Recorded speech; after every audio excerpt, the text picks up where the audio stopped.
A Rádio Sputnik Entrevista. Amigos da Rádio Sputnik, vamos conversar agora com o professor Antônio Marcelo Jackson, cientista político e professor do Departamento de Educação e Tecnologias da Universidade Federal de Ouro Preto, em Minas Gerais, sobre as questões que estão dominando as preocupações da sociedade brasileira, a quantidade de políticos envolvidos com corrupção, segundo as primeiras denúncias tornadas públicas pelo Supremo Tribunal Federal a partir dos depoimentos ao Ministério Público Federal de executivos e ex-executivos da empresa Odebrecht. Meu caro Antônio Marcelo Jackson, como é que está o amigo? Boa tarde, prazer enorme em voltar a ouvi-lo na Sputnik. É sempre um prazer atendê-lo, Arnaldo, e a todos os ouvintes da rádio. Nós temos aqui informações, Marcelo, e se os seus dados forem divergentes, fique inteiramente à vontade para citar os números que você dispõe e que você os demontou com aquela sua acurácia de sempre. 415 políticos de 26 partidos são citados em delações da Odebrecht. São membros do PT, do PMDB, PSDB liderando a lista, além de vários outros integrantes de outras agremiações. As delações de executivos e ex-executivos da Odebrecht envolvem ao menos 415 políticos de 26 dos 35 partidos legalmente registrados no Tribunal Superior Eleitoral. PT lidera a lista com 93 citados, seguido de perto pelos dois principais partidos que dão sustentação ao governo Michel Temer, o PSDB e o PMDB, cada um com 77 membros citados.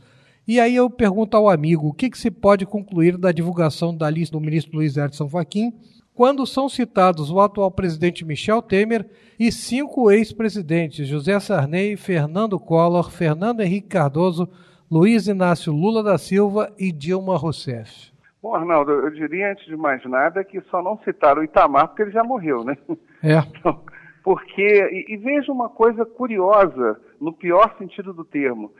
Quantas vezes nós já tivemos chance de conversar aqui sobre a crítica que eu tenho ao chamado presidencialismo de coalizão, que é o modelo político que nós temos no Brasil. Se você parar para pensar, de forma grotesca, todos os envolvidos são exatamente os presidentes que aparecem depois com o presidencialismo de coalizão. Tá? Eu não estou dizendo aqui que não existia corrupção antes. Lamentavelmente, isso existe. Existiu na ditadura militar, existiu em vários outros momentos. Agora, com certeza, a partir do momento que você tem uma nova fórmula de poder no país, aonde o presidente da República, o chefe do executivo, ele é obrigado a negociar o tempo todo com o legislativo para tomar praticamente todas as decisões administrativas que o país precisa, isso significa que, ou de duas uma, ou nós teríamos pessoas com espírito público ilibado, né? Ou seja, nós teríamos 513 deputados, isso a contar de 1990, os 81 senadores, sempre de pessoas íntegras no sentido mais absoluto do termo, ou então você está lidando com um grupo de pessoas que, conforme o interesse delas, as negociações elas vão começar a ultrapassar os limites que Maquiavel colocou há 500 anos atrás das relações políticas e começar a transitar, elas vão começar a transitar em terrenos completamente pantanosos, que é o que nós vivemos nesses anos todos. Ou seja, se eu tenho então uma situação em que um presidente precisa tomar uma decisão e para isso ele precisa do apoio de uma base parlamentar, se essa base parlamentar for composta de pessoas que não sejam tão interessadas assim no bem-estar público, por um lado. E, por outro lado, o presidente da República também entenda isso como parte do jogo político e não denuncie isso ao meio público, à população. Ora, o resultado é esse que nós temos hoje. Quer dizer, com toda sinceridade, me surpreende até um número pequeno de políticos envolvidos. Nós estamos apenas na primeira fase de delações tornadas públicas, ainda muito mais por vir à tona. É bem provável que nós vamos atingir aí números extraordinários, entendeu? Porque, entenda, o sistema que nós vivemos foi feito para dar errado. Essa que é a questão, né? Então, e olha só o nível que nós chegamos. Se, por um lado, o dia a dia da política, pensando aí no executivo e legislativo, gera esse tipo de relação promíscua, quando olhamos o judiciário, temos aquilo que também já tivemos chance de conversar. Um poder judiciário que, de novo, lembrando sempre a frase de Montesquieu, né? Quem tem o poder tende a abusar dele. Então, é um judiciário composto por pessoas que não podem ser punidas, né? Ou antes, a maior punição é dela ser aposentada com o seu salário. Então, quer dizer, olha que situação política que o Brasil vive, né? De um lado, um sistema de presidencialismo de coalizão que foi feito para dar errado, do outro lado, um sistema judiciário que vai depender muito da formação familiar, da índole, do caráter daquele juiz, daquele promotor, defensor, ministro do STF ou do STJ. Isso é um problema muito grave. Doutor Marcelo, eu não sei se você vai concordar comigo, mas uma das revelações mais estarrecedoras sobre essas denúncias de corrupção veio do presidente do Grupo Odebrecht, Emílio Odebrecht. Ele disse que a corrupção nos moldes em que é praticada remonta a 30 anos. 30 anos é o período que o Brasil voltou à democratização, voltou a ter a normalização da sua vida democrática. No que o país fez a transição da ditadura para uma vida sem restrições à liberdade, começou-se a institucionalizar a corrupção, segundo o Emílio Odebrecht. E aí, com que impressão fica a sociedade brasileira? A pior possível, né? Vamos pensar especificamente no caso das empreiteiras.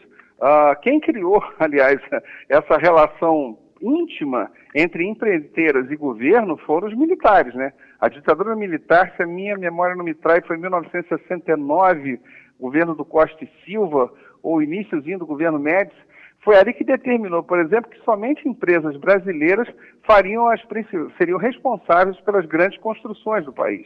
Ora, isso foi quando, não é de se estranhar, que a partir da década de 1970, que essas empresas que nós conhecemos, todas elas, de nome, né, ficaram famosas, cresceram, adquiriram uma robustez que jamais elas possuíram, porque todas as obras dos governos, todas as grandes construções, tinham que ser obrigatoriamente passar pela mão dessas empresas. Mas enquanto houve uma ditadura militar, digamos que o nível de corrupção estaria restrito a um determinado círculo. Quando você tem a redemocratização, quando você tem o fim da ditadura militar em termos oficiais em 1985, ora, o que acaba acontecendo? A gente, 2 anos, 3 anos depois, nós temos a Constituição de 88, esse novo modelo político, que, repito, o presidencialismo de coalizão, aonde o problema não se resolve. Quer dizer, havia um problema anterior ali que havia sido colocado e que ninguém eliminou, a saber, a permanência dessas empreiteiras como exclusivas, como responsáveis das obras. Então, vamos entender, o problema está aí, tá?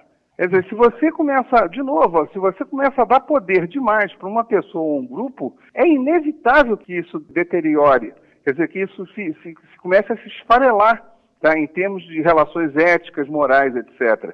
Quer dizer, a sociedade brasileira, ela pode até ficar estarrecida. Agora, vamos entender, o brasileiro não é um povo privilegiado em relação a nenhuma outra sociedade no mundo. Ou seja, se nós não criarmos elementos institucionais bastante rígidos, se nós não entendermos, que aí eu vou pensar numa frase muito conhecida que remonta ao século XVIII, que é do princípio de freios e contrapesos, onde cada um deve sempre desconfiar do outro, ainda mais se for membro do poder público. Ora, se isso não acontecer, esse modelo de corrupção vai permanecer. Então, quando o Emílio Odebrecht dá essa declaração, sinceramente pode estarrecer ou espantar alguns. A mim não espanta. Porque isso, de novo, o nosso país, as pessoas têm que entender que ou nós devemos ficar vigiantes e vigilantes 24 horas por dia, senão nenhuma democracia funciona, ou então não há como. É melhor desistir, entendeu? Está na hora de voltar ao poder moderador no Brasil, Antônio Marcelo? Não, está na hora do brasileiro entender que ele é responsável pelo país em que ele vive. Sabe, essa é a grande questão, Arnaldo. Cada um de nós se cada um de nós, no amanhecer do dia, nos olhássemos no espelho e repetíssemos a frase, eu sou responsável por esse país também, sabe? As coisas seriam diferentes. Mas não é isso que acontece, entendeu? Quer dizer, então, a sociedade brasileira é muito acomodada nesse aspecto. Então, é uma pena, mas, enfim, de novo, a declaração de Emílio Odebrecht não me surpreende. Esse problema já vem diante. É histórico. E continuará, quer dizer, se não mudarmos essa estrutura. Meu caro Antônio Marcelo Jackson, muito obrigado por mais essa entrevista à Sputnik. Felicidades para o amigo. Até uma breve próxima ocasião. Até mais, Arnaldo, é sempre um prazer atendê-lo.